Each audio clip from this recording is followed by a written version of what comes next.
Hello दोस्त, कैसे हो आप सब। मैं आलोक हूँ और आप देख रहे हैं महाकाल उज्जैन ट्रिप। क्या आप तैयार हो एक मज़ेदार एडवेंचर के लिए? चलो शुरू करते हैं। नमस्कार, आज हम बात करने वाले हैं उज्जैन महाकाल ट्रिप में। इस ट्रिप में आपको मैं 7-8 जगह के दर्शन करवाऊंगा, लेकिन पार्ट वाइज, इसलिए चैनल को सब्सक्राइब कर लें।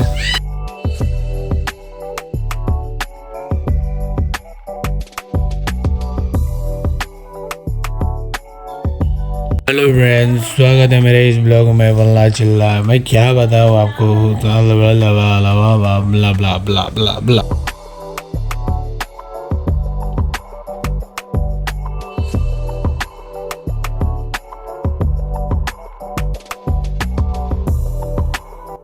नमस्कार दोस्तों, मैं आपका स्वागत करता हूं भारत के सबसे पवित्र शहरों में से एक उज्जैन में। आज हम बात करेंगे महाकालेश्वर मंदिर के बारे में, जो कि 12 ज्योतिर्लिंग में से एक है। तो आइए शुरू करते हैं।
क्या आप जानते हैं कि उज्जैन को भारत का नाभि कहा जाता है?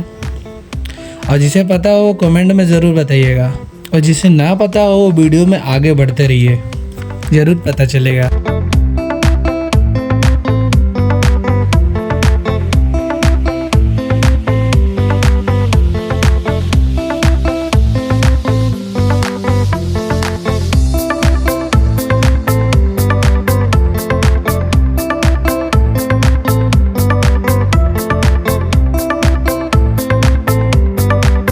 तो फाइनली हमको होटल मिल जाता है। लगभग हम लोग उज्जैन स्टेशन से 1 किलोमीटर दूर या फिर 800 मीटर की दूरी पर है ये तारा पैलेस करके होटल। बहुत ही अच्छा होटल है। तो सबसे पहले हम लोग होटल बुक करा लेते हैं, लेकिन होटल वाले बोलते हैं कि यहाँ पे कोई रूम खाली नहीं, आपको पहले से ऑनलाइन बुक कराना चाहिए था। तो लेकिन थोड़ा बहुत हम लोग बातचीत करते हैं तो बताते हैं, एक रूम दिखाते हैं, लेकिन वो हमें रूम पसंद नहीं आया था। एक रूम और था, ये बता नहीं रहे थे हमको, छत पे ऊपर खाली था। तो हम लोग बोले हमको वो भी चलेगा, ठीक है। तो हम लोग वही ले लिए। लगभग हमको 2000 रुपये पड़ा एक दिन का रेंट।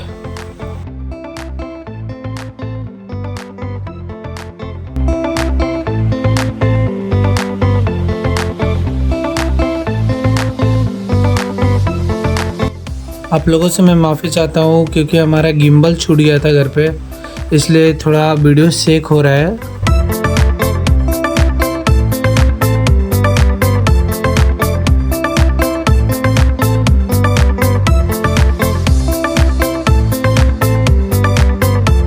सचिन भाई बोल रहे थे कि ये ट्रेडमिल वाला रूम बुक करना चाहिए था, और बाद में हमको पता चला कि ये ट्रेडमिल वाला रूम किसी के पर्सनल के लिए है। पर्सनल किसी ने बनवाया था, ये होटल नहीं था। उनको बहुत पसंद आया था ट्रेडमिल, क्योंकि एक्सरसाइज करने में थोड़ा कंफर्टेबल होगा।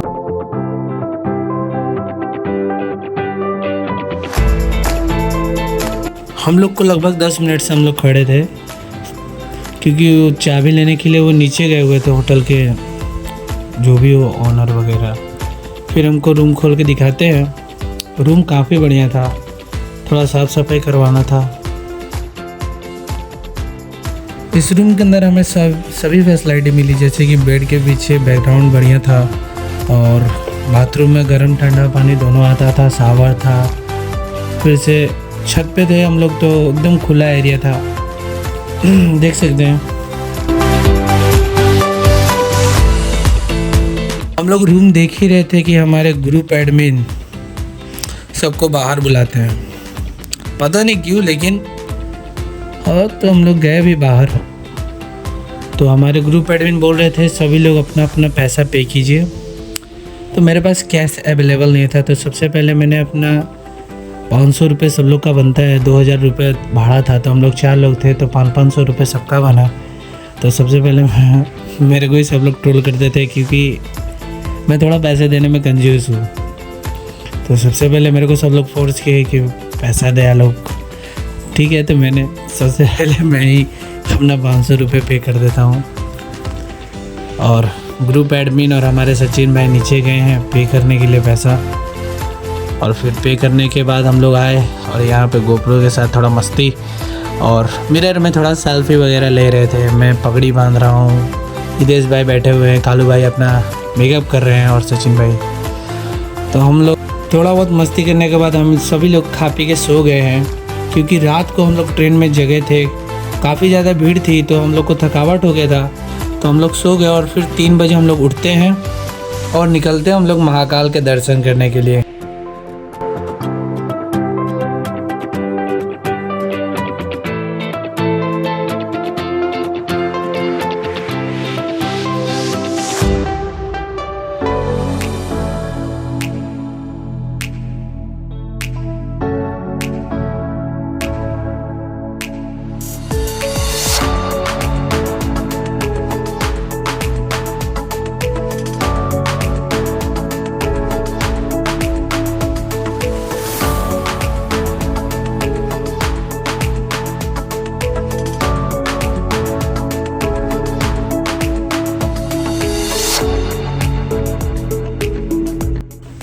सो फाइनली हम लोग निकल चुके हैं महाकाल के दर्शन के लिए। तो हमारे घर से होटल से ज़्यादा दूर नहीं था मंदिर, लगभग 1 किलोमीटर के अंदर में ही है। तो हम लोग पैदल ही निकल चुके हैं, रिक्शा उक्सा कुछ नहीं बुक किए हम लोग। और रास्ते में दुकान वगैरह बहुत मस्त मस्त मिल रहे थे, आजू बाजू होटल भी मस्त थे, लेकिन हम लोग मंदिर में जाना था तो इसलिए हम कुछ खाए पिए नहीं।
तो अब हम लोग मंदिर के अंदर कदम रख चुके हैं अपना।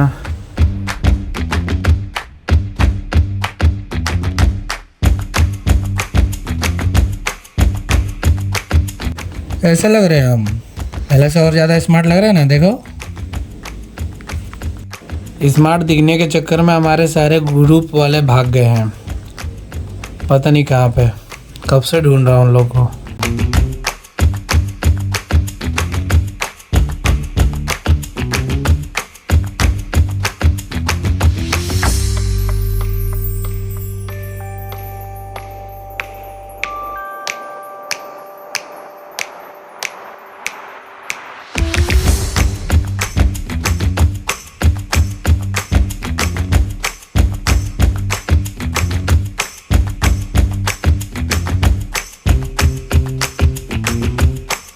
फाइनली मुझे 10-15 मिनट घूमने के बाद मेरी ग्रुप मिल चुकी है, तो हम लोग सब साथ में ही हैं। सभी लोग प्रसाद ले चुके हैं अपना अपना।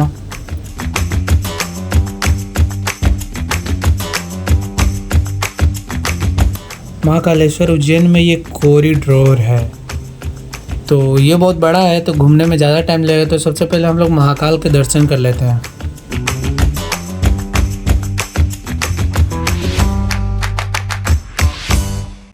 महाकाल के दर्शन पाने के लिए बहुत ही लंबी लाइन लगानी पड़ेगी, तो हम लोग सभी लोग लाइन में लगने के लिए रेडी हो चुके हैं।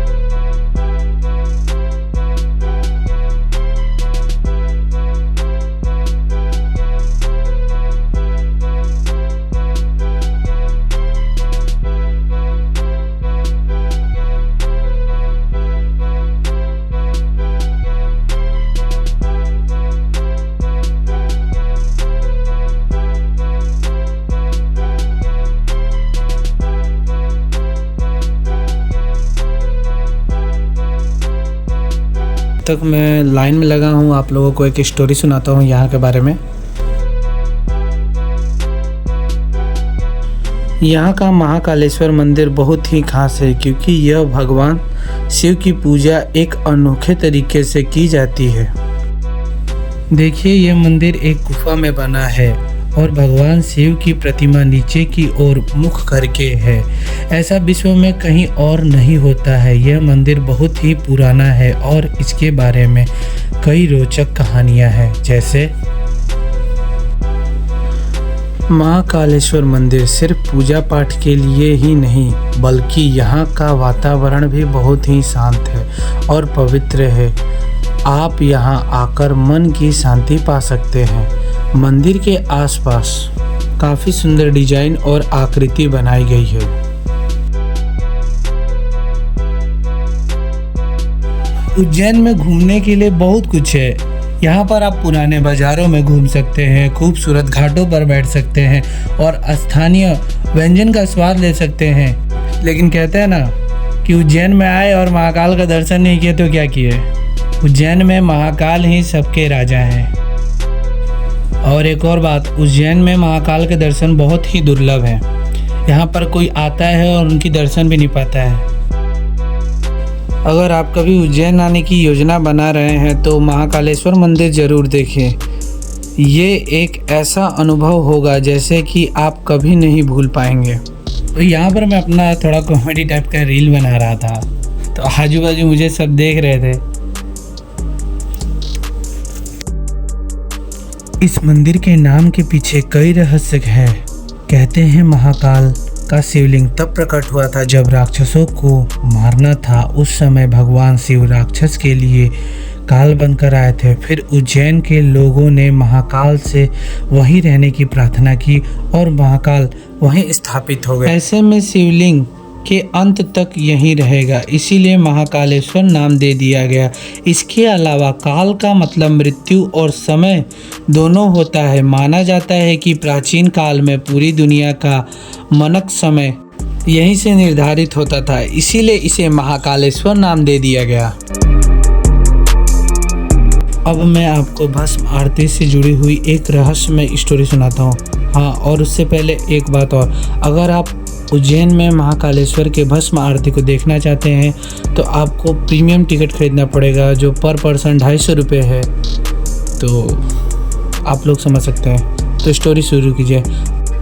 प्राचीन काल में राजा चंद्रसेन शिव के बहुत बड़े उपासक माने जाते थे। एक दिन राजा के मुख से मंत्रों का जाप सुनकर किसान का बेटा उनके साथ पूजा करने के लिए गया, लेकिन सिपाहियों ने उसे दूर भेज दिया। इसके बाद वह जंगल के पास ही जाकर पूजा करने लगा।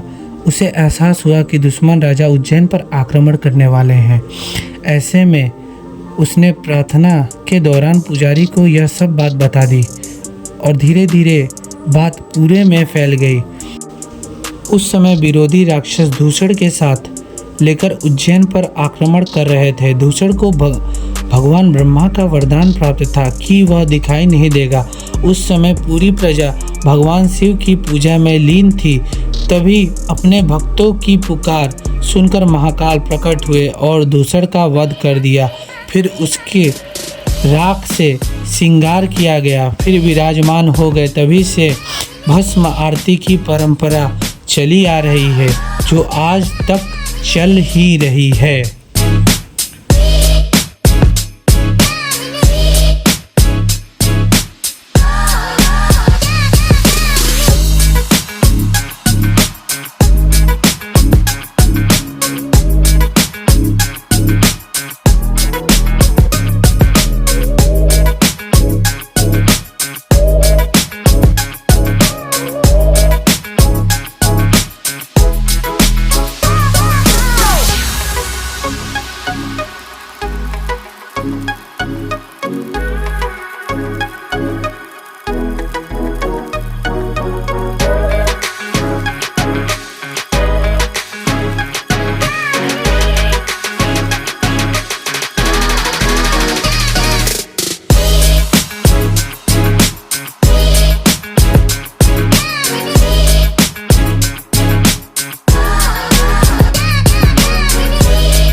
चलो आप अकेले मेरे पास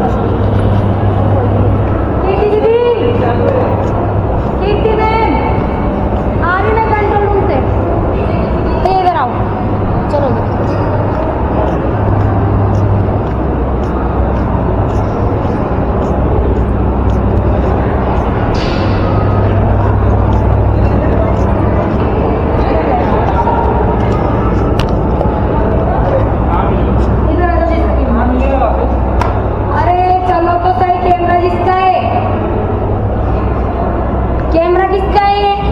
वो मेरे साथ आ जाओ।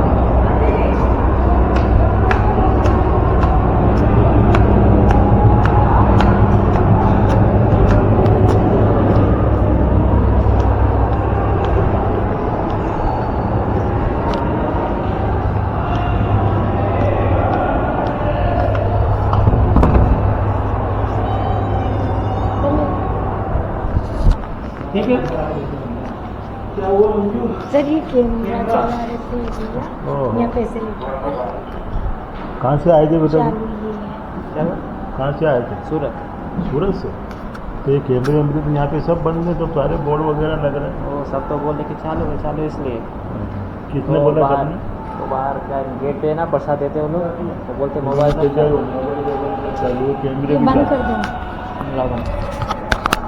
ये कैमरा आया जो महाकाल के दर्शन के बाद एक शरीर में अलग ही वाइब आ रही है, या फिर आप जान समझ सकते हैं कि अलग ही शांति मिल रही है। और आप लोग को तो पीछे वीडियो में पता चल ही गया कि हमारा कैमरा छीना गया था। हाँ, तो क्या कर सकते हैं। तो आप लोग नाइट व्यू देख सकते हैं, कितना बेस्ट नाइट व्यू आ रहा था वहाँ पे।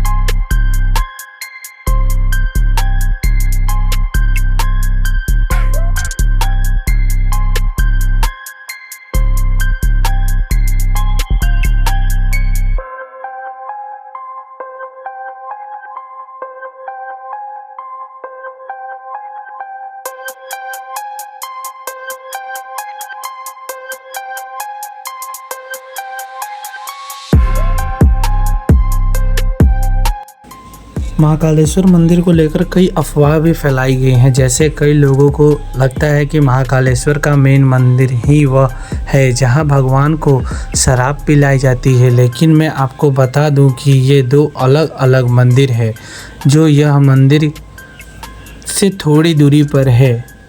और कहा जाता है कि इस मंदिर के गर्भगृह में एक गुफा है जो महाकाल मंदिर से जुड़ी हुई है, जो भैरव बाबा का मंदिर है, अपने आप में प्रसिद्ध है। वह महाकाल मंदिर से जुड़ी हुई कई बातें, कई रहस्य छिपी हुई हैं। उज्जैन के महाकालेश्वर मंदिर और काल भैरव मंदिर के बारे में तो आप जानते ही होंगे। काल भैरव मंदिर का देश में एक ही बल्कि दुनिया में एकमात्र ऐसा मंदिर है जहां भगवान शिव को शराब पिलाई जाती है और जहां पूरी दुनिया के मंदिरों में आसपास शराब आदि की दुकानें हटा दी जाती हैं। वहीं दूसरी ओर महाकाल के परिसर में लेकर इसके रास्ते तक भी बहुत सारे शराब की दुकान लगाई गई हैं। और यही नहीं, यहाँ का प्रसिद्ध प्रसाद बेचने वाले लोग भी शराब अपने पास रखते हैं।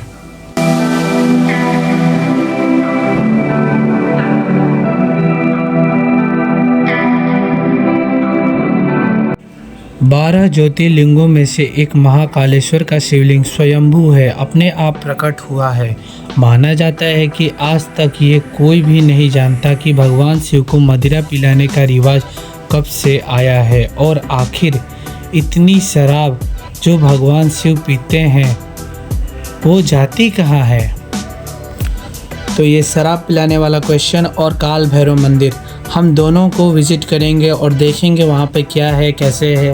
तो हमारा सेकंड पार्ट ब्लॉग इसी पे ऊपर रहेगा, तो आप देखना ना भूलें। तो मिलते हैं अगले ब्लॉग में। नमस्कार, प्रणाम और चैनल को सब्सक्राइब जरूर कीजिएगा।